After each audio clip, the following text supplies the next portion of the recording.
Hola a todos, bienvenidos a este encuentro de entrevista que hemos organizado en el marco de la temática del dossier para los números 11 y 12 de la revista E+E, Estudio de Extensión en Humanidades, de la Facultad de Filosofía y Humanidades, y que se titula La dimensión social de la salud en el campo extensionista, proyectos colectivos en juego.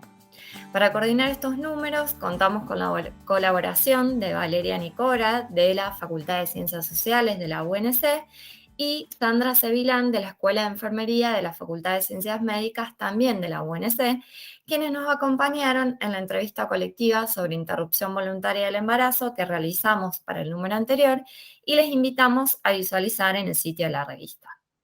Por el comité editorial de la revista, hoy estamos Sofía de Mauro y Julia Monge, y tenemos el agrado de contar con la presencia de Verónica Spiros Kleñán, que pertenece a la comunidad mapuche Epulafken de los Toldos, es politóloga por la Universidad Católica de La Plata y doctoranda en salud colectiva, con investigaciones en medicina, salud ambiental y endoepidemiología mapuche, y forma parte del tejido de profesionales indígenas. En esta oportunidad invitamos a Verónica para conversar sobre tramas comunitarias y espacialidades de la salud, es decir, experiencias en comunidades en torno a otras formas de concebir y comprender la salud, trabajos colaborativos y diversidad de saberes ancestrales y territoriales en salud. Bienvenida, Verónica, y muchas gracias por acompañarnos. Entre los tantos interrogantes e inquietudes que despertó la pandemia del COVID, uno de ellos fue poner el foco en nuestras concepciones y prácticas y valoraciones acerca de la salud y el prestar atención a la estructura y el funcionamiento del sistema institucional de salud y a toda la constelación de cuestiones problemáticas que se manifiestan en torno a ese sistema. Las desigualdades sociales y territoriales, las responsabilidades compartidas, el alcance de las políticas públicas y no menos el campo de la salud como un terreno también de disputa de distintas cosmovisiones y proyectos comunitarios de diversas formas de vida. Verónica participó recientemente en el libro Integrado, un nuevo sistema de salud en Argentina, con un capítulo bilingüe, mapuzungún-castellano, denominado Modelo de Atención Complementario entre la medicina tradicional ancestral de los pueblos originarios y la biomedicina en Argentina. Y nos gustaría que desde ese enfoque y de su experiencia podamos conversar un poco sobre esas cuestiones que, como señalábamos, se tornaron centrales en este último tiempo, pero que en realidad forman parte de luchas colectivas que se vienen desarrollando hace tiempo y articulando desde distintas dimensiones. Bueno, muchísimas gracias, Verónica, por aceptar nuestra invitación. Para nosotras es un honor tenerte acá para poder conversar. Y justamente la primera pregunta que te queríamos hacer es, ¿cuáles son las formas de concebir y de comprender la salud desde la medicina mapuche? Bueno, Mañumeyu Tamizungú, Mañumeyu Tani Quezau, Universidad de Córdoba, EMEU, Peu Mañen Chipay, Kume Nechamcam, Compu Lamien, Capu Wenui. Gracias entonces por el convite a sentipensar juntas cómo reequilibrar los cuerpos y la salud en los territorios. Bueno, el modo en que el pueblo mapuche, pero también los pueblos originarios conciben el proceso salud, enfermedad, atención y cuidado, tiene un acercamiento a el concepto de salud, que es el buen vivir. En la lengua mapuche es kumé felén o kumé mognien. Lo que, diferencia la concepción occidental muy fuertemente a la concepción, mapuche o de los pueblos originarios, es que la biomedicina está basada en la sintomatología, en lo que aparece como síntoma de dolencia física en el cuerpo físico. Sin embargo, para la cultura mapuche, la medicina o el proceso de salud, enfermedad, atención o cuidado es un proceso etiológico. Quiere decir que hay una raíz o una causa que genera el desequilibrio o podríamos decir la desalineación de los 4 cuerpos: el cuerpo físico, el cuerpo mental, el cuerpo emocional y el cuerpo ancestral. y a partir de ese desequilibrio, que lo podemos llamar padecimiento o coloquialmente lo podemos llamar enfermedad, hay 3 tipos de relaciones: del che, de la persona, la persona con su cuerpo ancestral, que es la que vive en su territorio, pero también es que proviene de aquellos padecimientos que su propio linaje materno o paterno ha tenido, digamos, anteriormente. El cuerpo físico, que es la corporalidad, digamos, es el cuerpo que es visible, material, que vemos de cada uno de nosotros, que tiene sus propias particularidades. El cuerpo mental, que tiene que ver, digamos, con el ejercicio del sentir y pensar, digamos, de conectar lo que siente el corazón con lo que ordena, digamos, la cabeza o el pensamiento, la mente, podríamos decir. Y el cuerpo emocional, que generalmente cuando se habla del cuerpo emocional, las mujeres mapuches referenciamos a la zona del corazón, ¿no? Que es el lugar donde se siente, digamos, todas las emociones que después se ordenan o no en dolencias físicas o en padecimientos, o también se puede llamar trauma en la parte afectiva o en la parte emocional. Y el otro gran, digamos, diferenciación tiene que ver con el uso de la terapéutica. La terapéutica occidental, digamos, está acostumbrada a diagnosticar, sobre todo en este siglo, el siglo XXI, a partir de la tecnología, de la sobreestimación del uso de una tecnología. Sin embargo, digamos, los tratamientos que se dan para aquello que se diagnostica está basado, digamos, en la fragmentación y la estandarización de la medicación, ¿no? Por un lado, se estandariza la medicación para todo padecimiento, parece que para todo sirve, digamos, una amoxicilina, un ibuprofeno, un analgésico, lo que sea, y no importa, digamos, la historia que haya tenido ese padecimiento, ni la historia que haya tenido esa persona, digamos, para haber producido un tipo de enfermedad.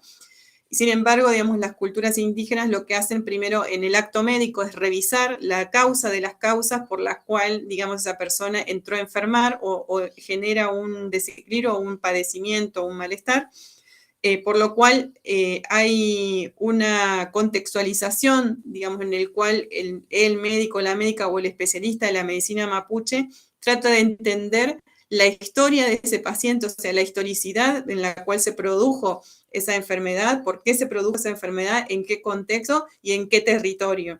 Y es el territorio en el cual atiende ese especialista que toma los recursos, por eso hablamos de la terapéutica, que tiene el territorio. Yo puedo conocer muchas plantas que existen en la provincia de Buenos Aires o en la Pampa húmeda, pero desconozco bastante plantas que están en la Patagonia o que están en el norte. Por lo tanto, si me sitúo en un lugar de terapeuta mapuche, quiere decir, no existe la palabra terapeuta en la cultura mapuche, pero sí existen 4 roles bien diferenciados, que son los laguentufes, que manejan las plantas, los netamchefes, que son los que acomodan los huesos y los músculos, los machis, que tienen múltiples recursos para equilibrar, para sanar, para diagnosticar, entre los que está el canto, está la lectura de la orina, bueno, hay muchas formas de diagnosticar. Y el uso también de platería. Hay platería que es medicinal, que sirve para proteger el cuerpo, sobre todo de las mujeres, emocional. El otro rol, digamos, que es de la Peñanelchefe, que es un rol que es la comadrona o la partera empírica, que ha sido muy perseguido, digamos, por el modelo médico biomédico hegemónico, pero son esas 4 especialidades, digamos, que reconstruyen o recuperan o sostienen conocimiento antiguo que fue construido en el territorio. Si bien tienen cuestiones transversales todos estos roles en los 2 grandes Futalmapu, decimos nosotros, el lado Huelmapu, que es el lado argentino, del lado del Gulumapu, que es el lado chileno, a pesar de la diversidad enorme que tiene el territorio tan grande mapuche, le atraviesan muchos conocimientos compartidos, pero también muchas especificidades que son propias de cada uno de los territorios. Yo no podría, por ejemplo, usar un estómago o la membrana, ¿no?, del estómago de un choique, de un ñandú, porque en esta zona no hay. pero sí utilizo otros tipos de animales que están muy normales, o no sé normales, pero cotidianos, constantes, digamos que hay sobreabundancia. Por ejemplo, los sapos que hay acá en esta zona, en la provincia de Buenos Aires, y el sapo es utilizado para hacer el peutún. ¿Qué es el peutún?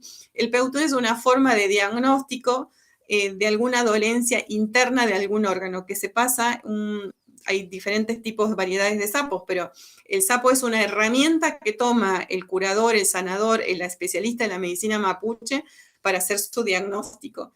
Entonces, en la zona de cordillera utilizarán corderos, chivos, choique. Bueno, nosotros utilizaremos grasas de cerdo, grasas de gallina. Bueno, quiero decir que las formas en que se aplica una terapéutica está muy relacionada con el territorio, quiere decir que el medicamento no es estandarizado, a diferencia de la medicina occidental, que para toda dolencia hay una estandarización de un producto, que además se diferencia el producto por el laboratorio, por la caja, por el blister, ¿no? Digamos, donde hay lo que se llama, digamos, el merchandising de la medicalización. Eso. Justamente en esta línea que vos bien subrayabas, sumamente interesante de el arraigo y de algo sumamente específico, ¿no? En cómo se desarrolla el proceso y, como vos decías, las formas de aproximación y atención, nos interesaba preguntarte por qué leímos un escrito tuyo en la revista Cítrica donde vos señalabas que el planteo que hacen las mujeres mapuche y de otros pueblos originarios también está basado en una tríada conformada por 3 enfoques, que son los derechos colectivos, los derechos de las mujeres y los derechos humanos, ¿no? Y que justamente en torno a esto que hablábamos de la territorialidad, del enfoque situado, bien ligado, ¿no?, a las cuestiones del territorio, del espacio y de las tramas comunitarias, generalmente los derechos aparecen como una cuestión más abstracta o más alejada. Entonces nos pareció muy interesante, como vos mencionabas, esta tríada de derechos, y queríamos consultarte si te podías explayar un poquito más de justamente cómo esta tríada funciona o se ve o se vivencia en la experiencia de la salud, puntualmente en esto que venís describiendo. Bueno, faltaría una, después me releí y dije, uy, me olvidé una. Faltan los derechos de la madre tierra, ¿no? Si bien Bolivia avanzó bastante, Ecuador avanzó bastante, en Argentina, digamos, se llaman los derechos de cuarta generación, no están ni desarrollados ni explicitados, recién están, digamos, como generándose ese cuerpo teórico que pueda dar cuenta, digamos, de qué estamos hablando cuando hablamos de derechos de la madre tierra. Para el pueblo mapuche, el suelo, el territorio, el mapu, digamos, tiene 4 dimensiones y no es madre y padre, ¿no? Tiene las dos funciones. Por lo tanto, digamos, ahí también hay un problema, no es un problema, sino, digamos, una diferencia con el mundo andino, de que nosotros le decimos, no podemos pachamamizar la lucha indígena, ¿no? Porque el pueblo mapuche concibe padre-madre, digamos, al mapu, que tiene 4 dimensiones. En esa tríada que había comentado en ese artículo, que ahora le podemos anexar una más, que son los derechos de la madre tierra, es importante. ¿Por qué? Porque hace, digamos, por decirlo de un modo, pareja o complementaria con el cuerpo físico, con el cuerpo mental, con el cuerpo emocional y con el cuerpo central, ancestral. Entonces, una mujer, voy a poner el ejemplo de los toldos, pero podría también poner el ejemplo de una mujer wichí.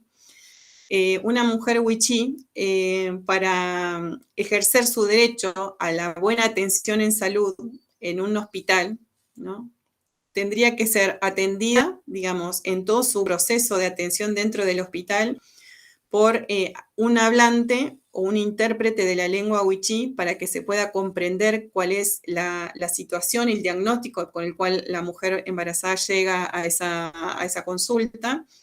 En la ficha de admisión, al hospital o a una consulta ambulatoria, también debería dar cuenta de cuál es su origen, lo cual no está preguntado en la ficha clínica perinatal.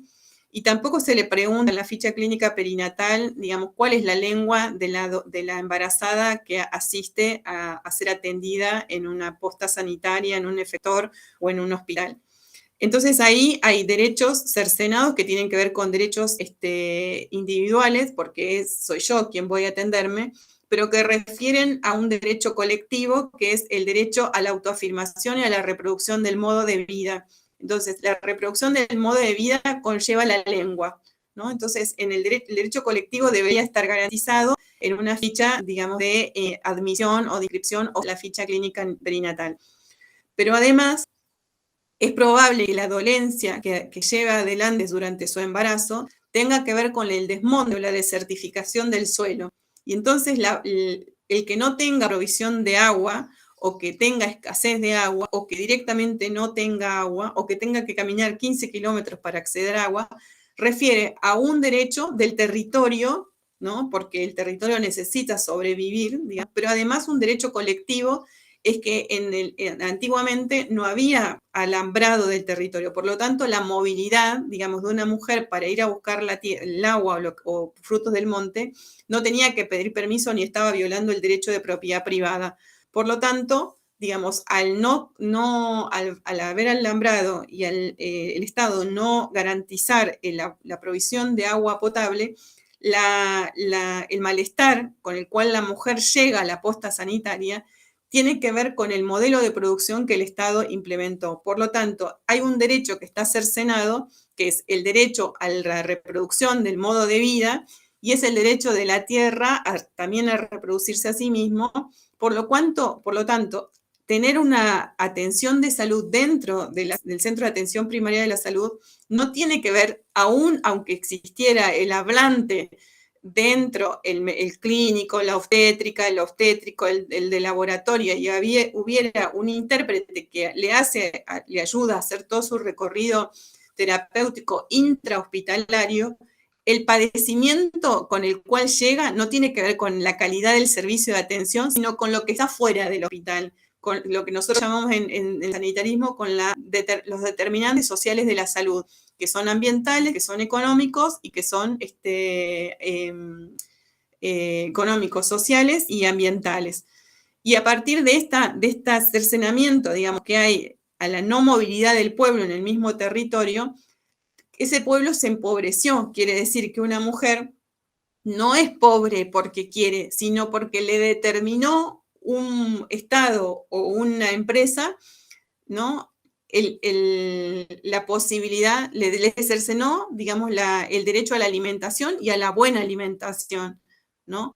Y el cambio que surge, sobre todo, de la alimentación o la incorporación de alimentos con alto contenido, digamos, industrial y aplicación de agroquímicos, repercute en situaciones de eclampsia. Generalmente las mujeres wichí están haciendo, en el último tramo, están haciendo eclampsia. ¿Qué es la eclampsia? Que se te sube la presión, y si te sube la presión, corre riesgo el bebé, puede llegar a morir o puedes llegar a morir vos. Bueno, ¿cuál es el problema? El problema es que la fisicalidad o el cuerpo físico de las mujeres wichí no están preparadas para el cambio abrupto a la incorporación de alimentos con carbohidratos, altos niveles de carbohidratos, y además con poca ingesta de agua. Por lo tanto, en ese punto, el derecho a la alimentación, que a nivel individual cada persona tiene derecho a tener una alimentación sana, también está cercenado. Entonces, en estos pequeños ejemplos, o este ejemplo que yo estoy dando, que no le exagero para nada, digamos, ahí se pueden ver de qué manera se afectan los derechos a la reproducción del modo de vida de un pueblo, el pueblo wichí, que era, digamos, caminante del monte, el derecho al no reconocimiento, al derecho a hablar la lengua dentro de la atención de salud, y que eso no está garantizado dentro de las estructuras de salud del Estado, al menos no en todas. El derecho a la identidad, que tampoco está reconocido en la ficha clínica perinatal o en la ficha de admisión de la posta sanitaria. Y el primero que dijimos, que es el derecho de la madre tierra a poder, según su deseo, porque también tiene deseos la tierra, reproducirse como monte, ¿no? Reproducirse, o sea, todo el tema de las inundaciones que está viviendo esa zona tiene que ver con el desmonte que está más arriba, que está en Brasil. Entonces, el problema en Argentina del pueblo wichí o el problema de los pueblos originarios no es un problema solamente restringido a Argentina, sino que está recorriendo toda América Latina y que afecta en definitiva a la salud individual, colectiva de un pueblo y del propio territorio. Recién también al comienzo de tu respuesta nombraste, bueno, y le diste un rol preponderante a la cuestión, a la dimensión lingüística también de la problemática. Y en ese sentido venimos siguiendo bien de cerca tu trabajo en el tejido de profesionales indígenas, que si mal no recuerdo se conforma en el 2018, y uno de los, justamente de las motivaciones quizás, o del impulso más grande del que mueve al tejido, es la lucha o la pelea o la exigencia por la incorporación de dos cuestiones bien claras y puntuales. La denominación de los 39 pueblos en la Carta Censal, en el censo que en su momento iba a ser en el 2020 y ahora va a ser en el 2022, y específicamente también la pregunta lingüística, es decir, qué lenguas indígenas se hablan en el actual territorio argentino. En ese sentido, que vemos que también lo trabajas en las distintas entrevistas y tus artículos, ¿podrías explayarte un poco más por el proceso que está viviendo y seguirá peleando seguramente el tejido en relación a la cuestión de los derechos lingüísticos y su vinculación con el acceso a otros derechos y en particular con el acceso a la salud? Sí, bueno, el tejido nació básicamente para posicionar la participación política en el diseño precensal para el censo 2022, y era la participación política porque nos parecía que era la única manera de poner en jaque, ¿no?, al INDEC con su estructura castellana, de preguntar también en castellano y de suponer que el nivel de respuesta es alto a la planilla censal, teniendo casi 1 millón de personas que se reconocieron en el otro censo, parte de pueblos originarios, y sin tener noción de qué cantidad de lenguas indígenas se hablan en el país y cuál es la dificultad de responder en el censo si se es monolingüe castellano, si se es monolingüe de una lengua primera indígena.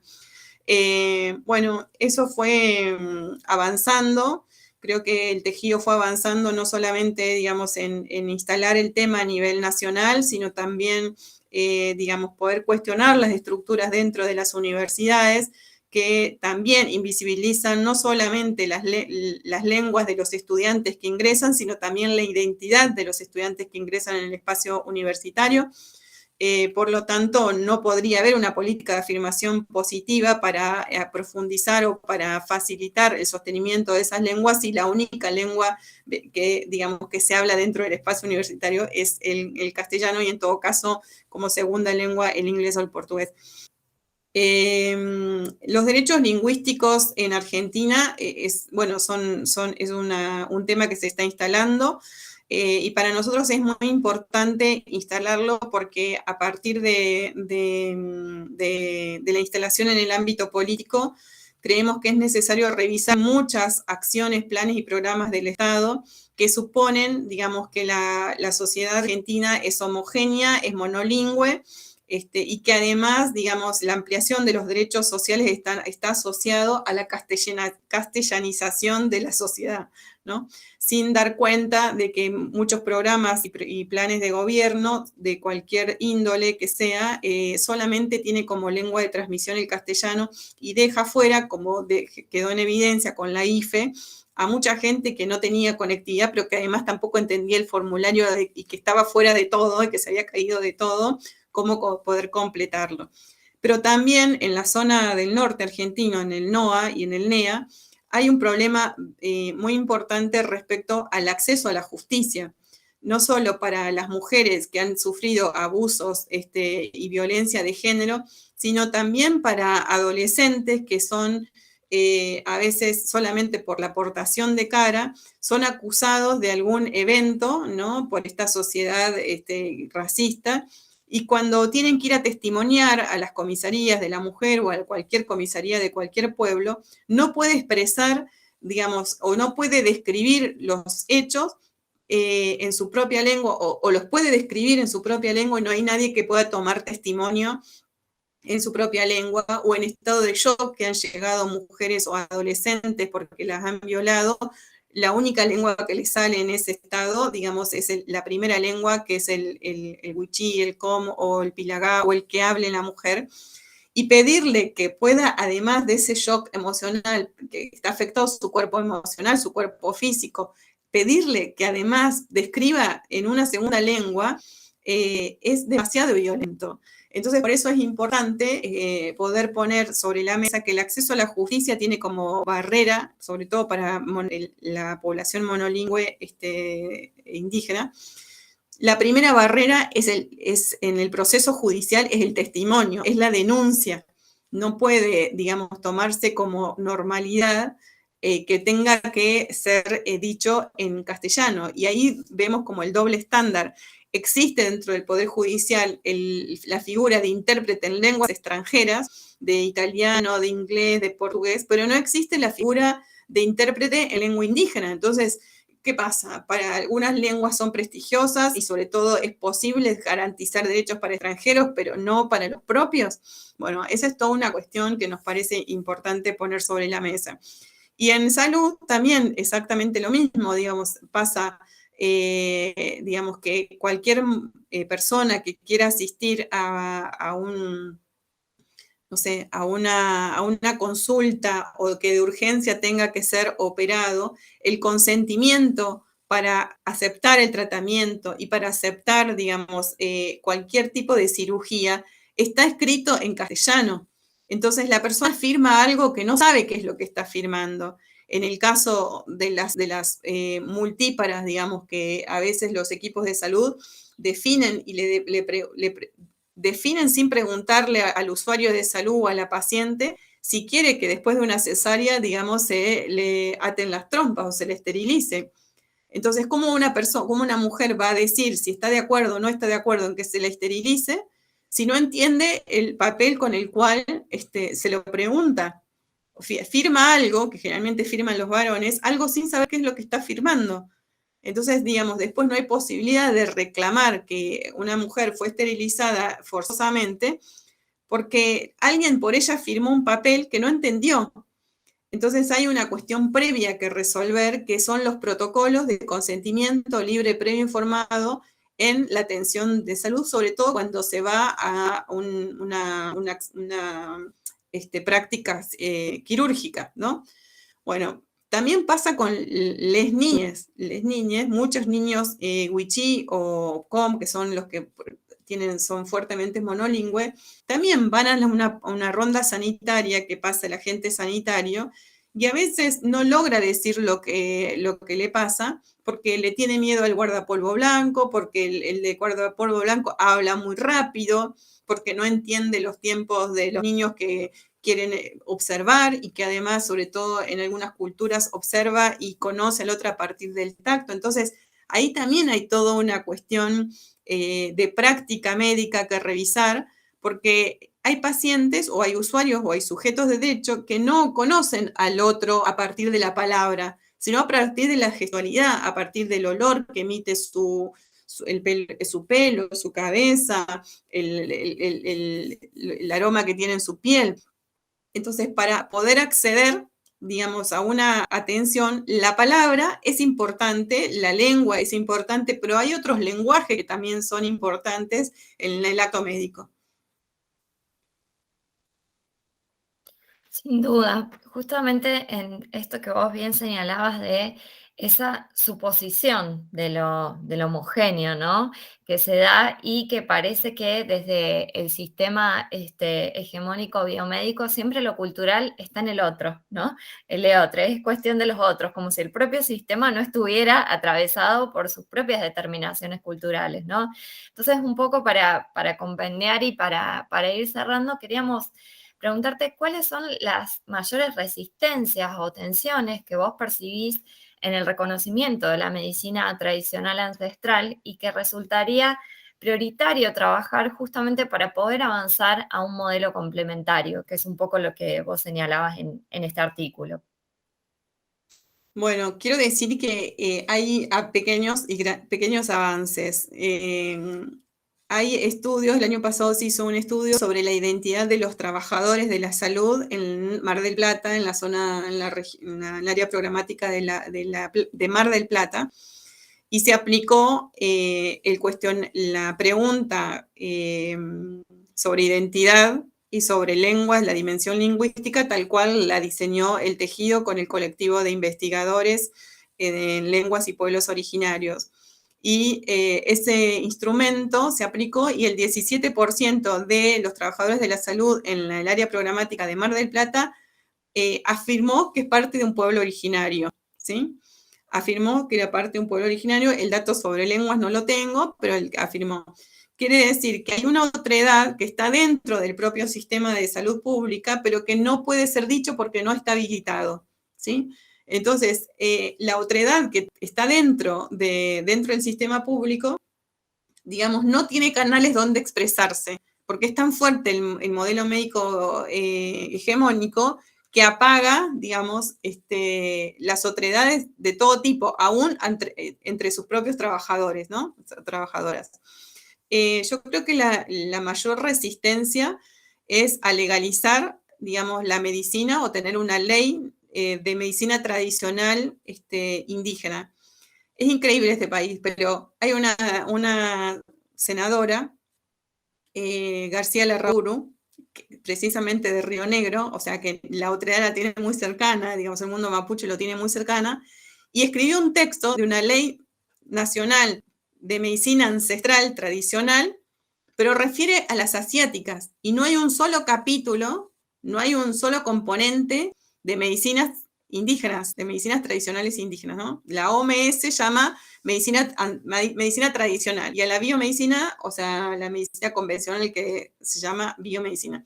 Bueno, lo que quiero decir es que es tanta el negacionismo o la invisibilización del conocimiento de los pueblos originarios que hasta hay legisladores que construyen instrumentos para garantizar o para legalizar el ejercicio de la medicina de origen asiático o de todas las energéticas, pero no ve en ese texto el reconocimiento a una medicina propia de los pueblos originarios en su propia provincia, ¿no? Entonces yo creo que ese es el mayor problema o el mayor obstáculo, porque evidentemente la corporación médica, ¿no? Quiere seguir teniendo la hegemonía y no va a permitir, de hecho, digamos, le va a costar mucho permitir abrir el juego para que las otras medicinas puedan ingresar como un servicio público, ¿no? Porque acá el tema de fondo es quién está, o sea, quién puede acceder a la medicina tradicional mapuche o indígena, quién regula, cómo se regula esa prestación de ese servicio, en qué espacios, si va a ser dentro del servicio de salud pública o puede ser de manera autónoma. Nosotros hasta el momento acá lo estamos haciendo de manera autónoma. Y cuáles son los reconocimientos que podría hacer esa ley de medicina tradicional indígena a sus especialistas. Como cada cultura tiene sus propios especialistas. Yo nombré al inicio 4 especialistas dentro de la cultura mapuche, dentro de la cultura quechua están los caliahuayas, los yatiris, los componedores de huesos, los que leen la coca. O sea, cada cultura va a tener que poder revisar, digamos, cómo funciona su modelo médico. ¿No? Yo puedo escribir cómo funciona el modelo médico mapuche tradicional, ¿no? Y puedo decir, bueno, los especialistas son estos, la terapéutica que se utiliza es esta, las formas de diagnóstico son estas, y además, digamos, se produce también, que es lo que explico, ¿no? Se produce conocimiento y se produce etnoepidemiología. ¿Qué significa eso? Hay una manera propia de categorizar el padecimiento o la enfermedad. Y cada cultura lo tiene, porque llama a las enfermedades de manera diferente. Si yo le pregunto a alguien si se enfermó de Conan o si se enfermó de mal de ojos, el Conan es una enfermedad que tiene el bebé, que es fruto de un susto de la mamá durante el embarazo, que lo sanan los médicos tradicionales nuestros. Entonces el médico biomédico primero no sabe cómo diagnosticar esa dolencia. Segundo, no sabe a quién referir, o sea, no puede haber un modelo de referencia y contrarreferencia para que si él no alcanza a atenderlo, digamos, derive. Y existen en este país los curadores de empacho, bueno, muchos pediatras, cuando el bebé está con una gran indigestión, le dicen, llévela, ¿no?, a quien cure el empacho. Ahora, eso no es parte de la institucionalización de la atención del paciente, ¿sí? Queda en la buena onda. Pero ese pediatra buena onda no da cuenta del conocimiento que porta quien cura el empacho. Entonces, lo que nosotros estamos proponiendo es que haya una ficha clínica biomédica y una ficha clínica de la cultura, digamos, de que ese paciente es, para que pueda hacer un seguimiento el especialista de la medicina mapuche y que dé cuenta el que cura el empacho, el que cura el mal de ojos, el que curó la luxación, pueda dar cuenta en una ficha clínica cómo es el tratamiento o de qué se enfermó esa persona. Por lo tanto, el recorrido que hace el paciente pueda contar con esos dos instrumentos, el de la biomedicina y el de la medicina tradicional mapuche, para que en su proceso de atención pueda concebir de qué manera las dos medicinas le generan un bienestar y cuáles de las dos medicinas, en todo caso, hace mucho hincapié en la parte diagnóstica y en el negocio de la medicina para el diagnóstico, llámese la tomografía computada, bueno, todo lo que parece la hiperespecialización, que tiene un altísimo costo. La gente cree que eso, digamos, en el imaginario, que ese acceso a esas formas de diagnósticos de altísima complejidad le va a generar bienestar. En realidad le va a especificar con precisión dónde está el dolor. No hay mucha innovación en cómo va a curar, a sanar, a equilibrar, digamos, esa dolencia. Me perdí de la pregunta. No, era en torno justamente a cuáles eran las principales resistencias que vos veías para que se pueda dar esta complementariedad que vos justamente estás exponiendo. La primera para mí es la legalización, porque si no hay un marco normativo que regule, que normatice, porque no nos gusta la palabra normatización, pero que normatice cómo funcionan los modelos médicos de cada una de las culturas de los pueblos, difícilmente se institucionalice la medicina de los pueblos originarios para la argentinidad.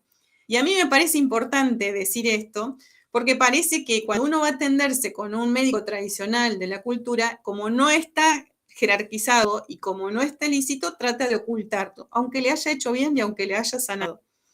Entonces, si nosotros no construimos el espacio o el aparato jurídico normativo que garantice ese derecho a ser atendido dentro del sistema público de salud, va a quedar siempre como en el rango de lo que no hay que decir, lo que hay que ocultar, de aquello que está de periferia y no hay que decir mucho porque no nos da prestigio, y porque además conceder que alguien que no es prestigioso en esta sociedad blanqueada me sane, wow, hay que tener coraje, ¿no? A decir delante de especialistas, me fui a curar con un huesero, me fui a curar con una machi y me curé.